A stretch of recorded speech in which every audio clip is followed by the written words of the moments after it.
नमस्कार, मी गौरी सूर्यवंशी. एस मराठीमध्ये आपलं स्वागत. वळूया आजच्या बातमीकडे. नांदगाव येथील भूमी अभिलेख कार्यालय विरोधात लक्ष्मीबाई यांच्या आमरण उपोषणाचा दुसरा दिवस उजडलाय. राष्ट्रीय रिपब्लिकन पक्ष जिल्हा अध्यक्ष व भाजपा युवा मोर्चा शहराध्यक्ष नांदगाव यांनी पाठिंबा दिलाय. दिनांक 10 जुलै रोजी नांदगाव भूमी अभिलेखा कार्यालय आवारात लक्ष्मीबाई एकनाथ गायकवाड यांचे आमरण उपोषणाचा दुसरा दिवस असून सविस्तर वृत्त असं की उपोषणकर्ता लक्ष्मीबाई एकनाथ गायकवाड वर्ष 47 घाट माथ्यावरील बोलठाण तालुका नांदगाव जिल्हा नाशिक हे दिनांक 9 जुलैपासून नांदगाव येथील भूमी अभिलेख कार्यालय विरोधात उपोषणाला बसलेले असून आजचा उपोषणाचा दुसरा दिवस आहे. लक्ष्मीबाई गायकवाड यांची मागणी गट क्रमांक 310च्या जमिनीची समीकरणासह मोजणी करून हद्द निश्चित करून मिळावे. जोपर्यंत मोजणी पूर्ण होत नाही तोपर्यंत उपोषण सोडणार नाही. आता त्यांची तब्येत खालवली असून शासनाने अजून दखल घेतली नाहीये.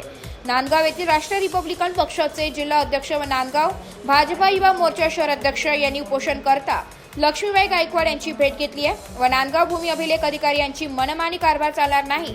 नांदगाव भूमी अभिलेख विरोधात निषेध करत लक्ष्मीबाई गायकवाड यांच्या उपोषणाला पाठिंबा दिलाय व लक्ष्मीबाई गायकवाड यांना न्याय मिळावा. लवकरात लवकर मागणी पूर्ण न झाल्यास तीव्र स्वरूपात आंदोलन करण्यात येईल असा इशारा देखील देण्यात आलाय. या बोलठाण गावामधली एक महिला, त्यांचं नाव आहे लक्ष्मी एकनाथ गायकवाड, यांच्या खऱ्या अर्थाने यांच्यावर अन्याय झालेला आहे. यांचं क्षेत्र बोलठाण असेल, गोंडेगाव असेल, या शिवारात त्यांचं क्षेत्र आहे गिरी या रोडला. तरी मी सर्वांना विनंती करतो की या ठिकाणी भूमी अभिलेख मॅडम अकोलकर मॅडम होत्या, या ठिकाणी यांनी सुद्धा या ठिकाणी गोंधळ घातलेला असं दिसून येत आहे. या महिला 2 दिवसापासून उपोषणाला बसलेला आहे.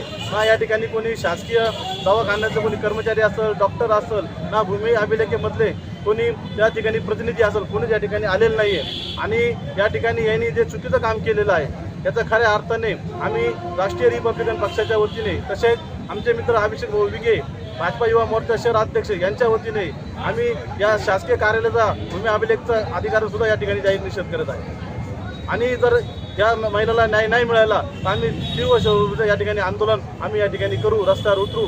आणि खऱ्या अर्थाने एवढं सांगायचं आहे की लवकरात लवकर या ठिकाणी अधिकारी शासकीय उपस्थित झाले पाहिजेत. उद्या या महिलाच्या जीवाशी काही झालं त्याचं सर्व जबाबदार भूमी अभिलेख प्रशासन आहे. या ठिकाणी एवढं बोलतो. एस मराठी न्यूज साठी प्रतिनिधी विजय बडोदे, नांदगाव. अशाच नवीन ताज्या घडामोडी जाणून घेण्यासाठी आमच्या एस मराठी न्यूज चॅनलला लाईक करा, शेअर करा, सबस्क्राईब करा आणि बेल आयकॉनला क्लिक करायला विसरू नका.